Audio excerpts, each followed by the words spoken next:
welcome. Our newsmaker today is the Minister of State for Home Affairs, Kiren Rijiju, a Member of Parliament from Arunachal Pradesh as well, and a very apt newsmaker to have in a week when the BJP, of course, has scored remarkable victories in the northeast, in Tripura, Nagaland, and also being part of the government in Meghalaya. Kiren Rijiju was one of the core BJP members who was part of the strategy and in fact was the leader in charge of Nagaland.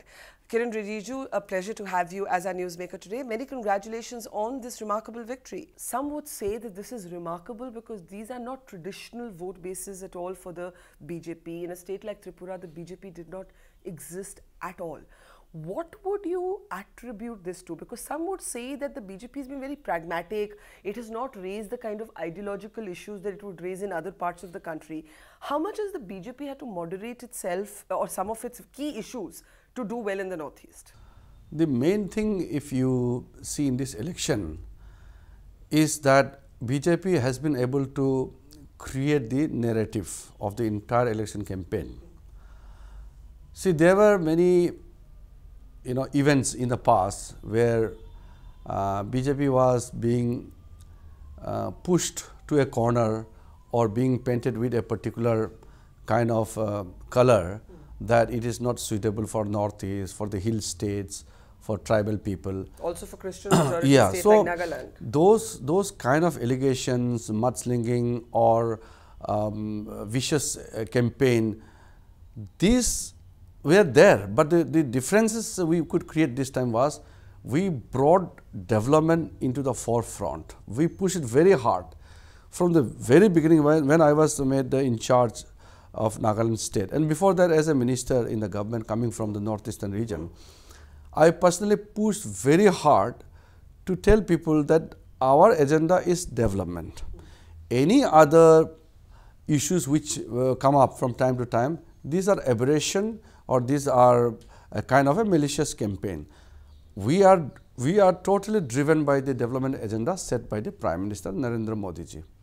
So based on that, the main the force behind us which help us propel into this particular stage is the Prime Minister's push for the development through Act East policy. India's Look East policy was transformed into Act East policy, means India's policy towards the eastern part of the world through northeastern region. But you say development was the key issue and it was the Prime Minister's Act East, Look East, extension of the Act East policy. But Mr. Rijiju, the fact is that there were issues, for example, like beef, which you have said was just not an issue in the northeast, right? So does that not mean that the BJP is practicing, your critics would say you're practicing one set of ideology and one set of politics in North Indian states and quite another in the northeast? See, the fact is India is a pluralistic society. Yeah. And when Prime Minister says that Sabka Saath, Sabka Vikas, means you have to take along every section of the society, every region, every state, no matter big, small, north, south, everybody must be part of the new India dream which Prime Minister has started to drive.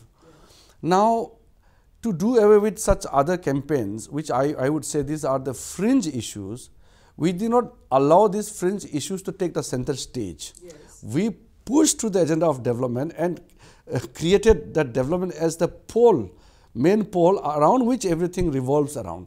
So I was very, very particular from the day one and when I was appointed in charge, not to allow anything else to come in, because in Nagaland, when the Baptist church, which is the dominant, nearly I think 70%, the dominant church, they issued a dictate to all their churches and the followers not to vote for BJP. I did not react that with negativity. I did not criticize that decision. I simply said, this is a misconstrued understanding. It is not properly understanding the way in which BJP is taking care of the people. So I said, here is a political party headed by the Prime Minister for the first time treated Naga problem as a genuine problem and a unique problem. Remember, Atal Bihari Vajpayee was the first Prime Minister who said Naga problem is unique and Naga history is unique. The problem with the Congress party was they treated the Northeast issue as a law and order issue only or security issue. So if you treat a problem as a law and order and a security issue, then you started using your machineries, the might of the state, the machineries. These are used, and it has brought, you know, certain kinds of counterproductive.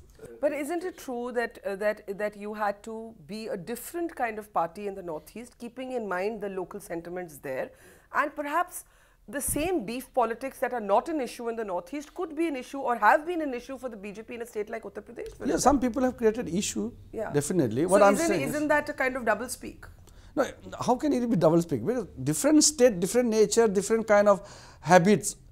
So issue has to be different. So the BJP was very clear that beef is a non-issue in the Northeast. For us, for me, for our party, development is the issue, and we succeeded in not allowing other fringe issues to come and create or become an issue. So beef politics is a fringe issue. It is for northeastern people, this is a fringe issue. For us, development is the main point. My success in Nagaland as an in charge was to bring, I repeat again, to make development as the pole issue. That is the success. Otherwise, you can imagine we fought in 20 seats. We secured 15% of the votes. That means in every constituency where we fought, our candidate polled not less than 45% of the votes. We fought in 20 seats and we won in 12. We lost a very close margin in some seats. That means it's not a mean of achievement to secure in average not less than 45% of the votes in every constituency. It is a remarkable victory, but talk a little bit about how this changes maybe the perception of the BJP, because BJP once was called a Hindu party of Hindu nationalists for the Hindi heartland. Now you are going to form the government not just in Tripura but in a Christian majority state like Nagaland, which you were in charge of. We could have won more seats had we been given more seats. But because we had an alliance, so we fought in limited seats. But you know, you had like interesting things in your manifesto, like you were offering trips for senior citizens to Jerusalem, for example. That was local BJP leaders said that it's not from the government fund. It was to be initiated with the local MLAs. It is not a government policy or... But can we see this as the BJP quoting new voters and a little bit of reinventing itself as a pan-Indian party, and rather than just a party of the mainland or of North India? Absolutely. And adding to that, this is very interesting. This is the first time the elections in Northeast has been part of creating a narrative for the national politics. Never before it happened. That is why the Prime Minister's remark in today's parliamentary party is very important. He says some people try to say that the numbers of Lok Sabha seats is less, it's 25 in Northeast. Prime Minister is very clear. He says it's not question of numbers of seats. Every part is as important as any other region for the territory of India. To win an election in an area which is treated as very far away from BJP's presence, coming to BJP's fold with full majority like Tripura, winning good seats in Nagaland, this has given a kind of message that BJP has reached out to every corner of the country, and we are truly a pan-India national party where we have MPs from Ladakh, we have MPs from Arunachal, we are government in Meghalaya, we are in government in Nagaland, in Tripura, in Manipur, and of course in the larger states we are already there. So it has created a narrative, because Northeast, where people used to think, or people were made to think that BJP is not suitable to your core social, political, cultural lifestyle. That was what they used to describe before. So that myth has been completely demolished. Now let's talk about Tripura, because Tripura, I talked to you not just as somebody who's from the Northeast, you're a member of parliament from Arunachal, you were in charge of Nagaland, but you're also the Minister of State for Home Affairs. And in this moment of victory, we have seen this very controversial taking down of the Lenin statue. And we've also seen mixed responses from the BJP. Some of the BJP's own leaders have condemned it, like Sunil Deodhar has said, we don't believe in vandalism. We don't believe in Lenin, but we don't believe in vandalism. Others have said Lenin is an outsider. He has no place in today's India. How do you, as Home Affairs MOS, see the raising of the Lenin statue? No, besides political clashes and other differences, violence has no place in democratic society. We don't believe in violence, and we don't approve any kind of activities which generates or creates violent activities. We don't approve that. When it comes to ideology, the BJP's victory in Tripura is an ideological victory. Out of that, some people definitely must have run into some kind of emotions. I cannot describe in a very exact manner, but definitely there are some section of the people in our party who must be very overwhelmed. These are seen to be BJP supporters. So, I don't deny they are BJP supporters or not, because I have not verified it. But the fact is, we don't subscribe. Well, they're clearly not the supporters of the left. So they by deduction, they are supporters of the BJP. But we don't approve nor we subscribe to any kind of violent activities. No physical forms of violence. So you don't agree with the vandalism, but how do you see the concept of taking down a Lenin statue? Because one of the comments you made in Parliament while walking out to media was, well, look at other parts of the world where Lenin statues were taken down. Yeah, that's what I'm saying.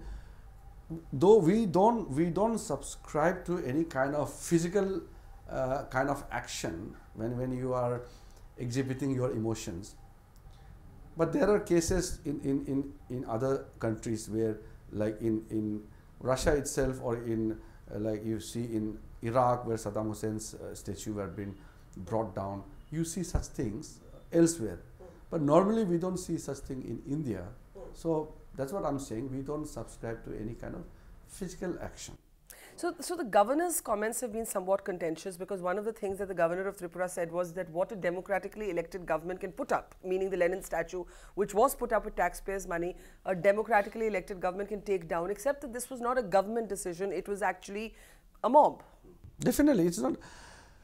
Government's decision can be subjected to scrutiny or subject to discussion. But if some erratic move coming together and does some action, then no party or government will be bearing responsibility for that.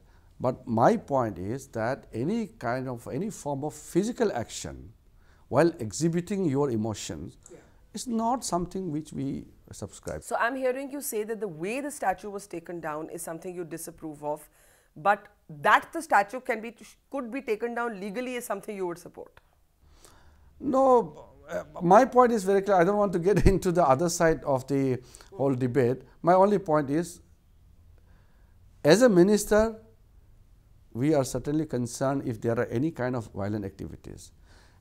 As a political activist, we don't subscribe to any kind of violent political act. And as a human being, we all need peace. There should be absolute respect for each other. There will be political, ideological clashes, but that should be ideological, political, not physical. So physical action is something which we must ensure that nobody does that. So, are you disturbed by the fact that so soon after the victory there have been 4 incidents of post-poll violence that have officially been recorded according to the state police in Tripura? How is the Home Ministry viewing these clashes in this situation? Well, there is no absence of state government, although the oath ceremony has not been held. Yes, so there is no government there yet, right? But the caretaker government is there. The administration is there. The police security forces are there.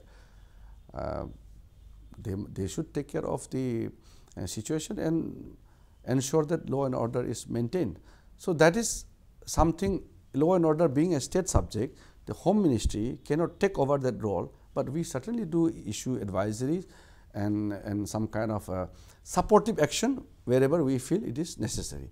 In case of serious incidents which has a consequences to the national security or bearing on the internal security, then we can act directly. If it is a law and order situation, then we don't take over, because there is a state government, there is a state government machinery, So we don't have a direct role there. Let's talk about the third state, Meghalaya. There, the Congress and Rahul Gandhi have accused, your party of usurping power, saying that, look, we were the single largest party. This was not done morally correctly. This could perhaps even be legally challenged later, as we saw Arunachal, your state, for example, being the subject of long court litigations. That, are you apprehensive that Meghalaya could go the same way because the single largest party was not given the first chance to form the government? There are certain things in politics which is in the public domain to be discussed about, and we are subject to scrutiny. Yeah. We don't deny that. But the picture in Meghalaya is very clear. See, there was a Congress government. Yeah. In the election, all these regional parties and BJP including, they fought against the Congress government there. And Congress government, 2 terms continuously ruling there, had no other alliance in the election. Now, all the parties, those who fought against Congress party, naturally, when the result came, the Congress got only 21 and effectively actually 20, because the Chief Minister fought from 2 seats and 1 seat was countermanded. So, effectively, it's a house of 58.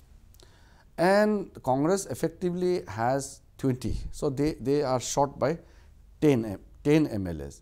So, in that circumstances, they are not even close. So, it's very clear for the governor to see that stability of the government is being made the priority. But the Congress has alleged the use of big money, horse trading. Well, that who has seen it, or who has given the proof?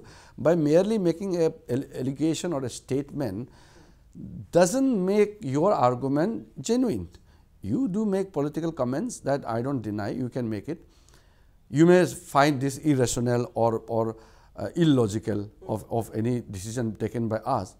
But when governor is the constitutional head of the state, when he takes a decision, he has to take into account the stability of the government or the coalition or the group which is likely to provide majority or stability. So you're confident that this is a sustainable arrangement that will withstand that depends on the political parties. See, BJP has only 2 MPs. Yes. So we are not the harbinger of all the stability, or we are not the key player there. We are just part of the non-Congress coalition. The main pole is the NPP, who has 19 seats, and the next is UDP, which has 6 seats. Then they have a PDF, who has 4 seats, then HSPDP, they have 2 seats, then 1 independent. So that is the structure of the verdict which is given by the people. How do you view Rahul? I mean, Rahul Gandhi is back from his vacation now, but how did you view his absence on this critical day when the results came? I think, see, on personal note, I have interacted with Rahul Gandhi ji 2-3 times in the parliament or elsewhere. Whenever we come across, there's absolutely no problem as a human being, as a fellow parliamentarian. We respect him a lot, and now he's a party president. Yeah. So we respect him for that. But politics is something you have to play according to the situation and according to the call of the time. Some of the Congress senior members also said that he should have more, he should have more understanding of the ground situation. Merely visiting a place or giving speeches in public rally doesn't make you understand the ground situation. For that, you have to devote your time. For that, you have to spend the moment with the people, not for photo ops, but really understanding the issues. I think Rahul Gandhi ji lacks in understanding the ground reality.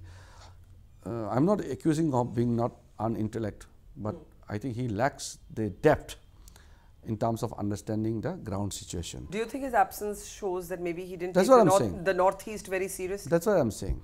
Had he been more serious, he has not come to Nagaland. I campaigned, other than the Honorable Prime Minister, Defence Minister joined me during the launch of the election manifesto. I single-handedly campaigned and visited every constituency except where the rain disrupted my helicopter in last second day. I visited nook and corner of Nagaland and connected with the people. I have not seen a single Congress leader coming there. They have fought in 18 seats. Rahulji did not come, that is okay. Even the senior leaders, nobody visited Nagaland. That means you abandoned the state while they were, for the political party election is very crucial. Yeah. So you don't pay attention, you don't devote your time during the election is amounting to abandoning the state. And then immediately you go for vacation. Also tantamounts to negligence of your political duty. Talking about Nagaland, where you are now part of the government, there is a framework agreement with the NSC and IM, the Isaac Muiva group. Nobody knows what has happened on that. Can you share with us any details? It was announced with such sort of, fanfare by the Prime Minister himself. I remember that. What has been the movement on it? And now that you're part of the government... See, many people, I think you are a very senior journalist. You should be the first one to make things very clear. There is a talk going on. Yes. And until or unless the talk is concluded, it is not known as accord. Yes. So the framework agreement signed with NSC and IM and our interlocutor is a confidence building step. It's a kind of a guideline or principles on the basis of which the talk will progress. Now, if you don't build the confidence building measures or steps right in the beginning, then the talk may not be smooth. So to make the entire process of the talk smooth, you created an atmosphere, thereby drawing a consensus on certain bigger understanding of the issues. So where do the talks stand right now? So that is why the framework agreement was signed. On the basis of that framework agreement, the talk is going on. So how are the talks going so far? The talks are going on smoothly. Our interlocutor is a very experienced person, and then the progress is very smooth. At the same time, various other social organizations, bodies, student bodies are also being consulted, and their understanding about the problems are also being considered, so that broadly when the accord is signed, as and when it is signed, it must be implemented smoothly. It's not that you sign the accord and you don't implement it. So that is why all precautionary steps are being taken and the talk is going on smoothly. Now, given the post you hold and the part of the country you represent, I do have to ask you about the Dalai Lama. That there is seen to be a government shift in policy, that a circular has been sent to not have any political or politics associated with with the Dalai Lama, that this is a sensitive time with China. Many Indians are asking Mr. Rijiju, why are we bending over backwards to appease the Chinese? We know that they're continuing to build infrastructure and roads in Doklam. We know that they continue to support Pakistan. Why are we snubbing the Dalai Lama? I had stated earlier also, when I was member of parliament in opposition party, I had spoken on this subject enough. Yes. But now as a minister in the government, it will not be proper for me to make a comment either on the Dalai Lama or on the Chinese position. But is it a changed policy? That's what I said. I cannot make a comment here because it's not a proper thing for me to make a comment on these sensitive matters. But you don't think it's a different policy from before? Now, if I say yes or no, then it will be amounting to making a statement. You have spent a lot of time as minister in Jammu and Kashmir, another Yes. troubled part of our country. You have gone, you have spent time with the paramilitary forces in particular over there. Things on the ground are very, very volatile. And, there is a sense that there is an ideological tension there in the alliance. For example, the PDP and the BJP are not on the same page in this Shopian incident where, the BJP has one view on the civilians who have been killed. The PDP, Mehbooba Mufti says that she's very anguished that there have been civilians killed in this. And there is an investigation on as to how these civilians were killed. How do you currently assess what is happening on the ground in Jammu and Kashmir? See, first of all, our security forces have exercised maximum restraint possible against the stone pelters or the misguided youths. Of course, the human rights is available both to the civilians as well as to the uniformed forces. It's equally applicable for all. there were some incidents, unfortunate incidents, which we have witnessed in past few years, but overall situation of Jammu and Kashmir is very stable right now. It's not as it is being painted. Definitely, some people, some section of the groups may try to There is portray. an upsurge in local militants, in local boys picking up. Yeah, due to certain incidents which sparked some kind of movements, but overall situation of Jammu Kashmir is very stable. I have visited the border areas. I had spent time with our forces inside. I met the state administration. Then recently there was a snow carnival. Then the singer Adnan Sami was invited, and I was there during the concert being managed there. So overall situation is not as bad as it's being painted, but definitely the situation is very well known. I don't need to describe. Everybody knows how the situation is, but the chief minister there is working very hard to stabilize. If there are some sections of society who are not satisfied, if there are some. But even this Major Aditya case, where the BJP was very clear that he should not be named in the FIR, and the court has now been told that he is not an accused. Yes. And there will be no probe. How do you see this case unfolding? No, as I said, the legal protection or the human rights is available to both civilians and the security forces. The reason I'm asking you is because, you know, you remember Armed Forces Special Powers Act was a big issue in Manipur, and it is a big issue in Jammu and Kashmir also. Yeah. So borrowing from the experience of what happened in the East, how do you apply it to J&K? No, the army has given a categorical statement that they cannot operate effectively without the Armed Forces Special Powers Act. That is a act which gives them certain protection while operating in the difficult areas. So it's there, and in northeastern states like Assam, Home Ministry has already withdrawn it. Now we have authorized the state government. So it is as per the provision. Sometimes state government can invoke it, sometimes Home Ministry can invoke it.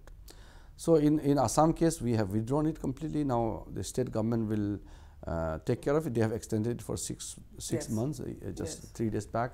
And then Manipur, just a small pocket in the municipal area. There is no application of Armed Forces Special Power Act. The only state which is completely being used this act in the northeastern state is Nagaland.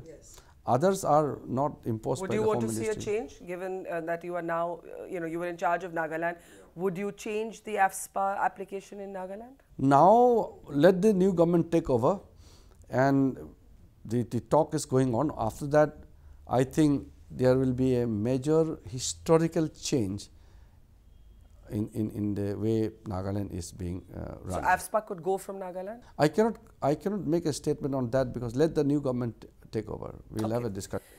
One last question. The overall import of what has happened in the Northeast on 2019, because there has also been, as you pointed out, those who are saying these are only 25 seats. The big elections still have to come. Karnataka, Rajasthan, Madhya Pradesh. There have been by-polls where you haven't done as well. How much political significance can we draw for 2019 from what's happened in these 3 states? This is very important.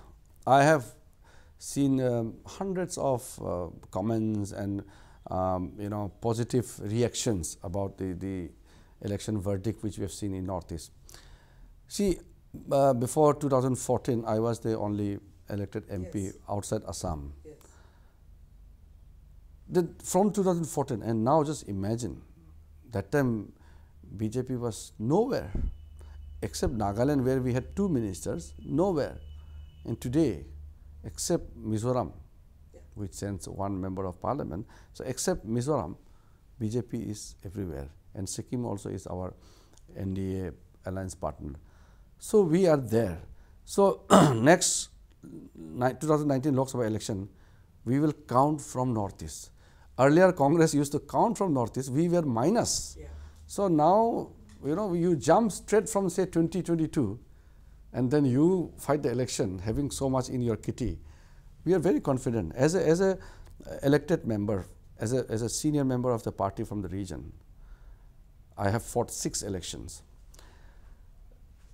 this 2019 election will be the most interesting because where BJP will start in a very confident note. Is from the northeast. Yes, and I have a feeling that we have the capacity to sweep the entire northeastern states along with our partners, NDA partners, and we should be able to give big contribution for the formation of next government under Modi ji. So it's been a remarkable victory. Congratulations for being one of the key leaders who has led the party to this victory. Mr. Rijiju, pleasure having you as a newsmaker today. Thank you so much. Thank you.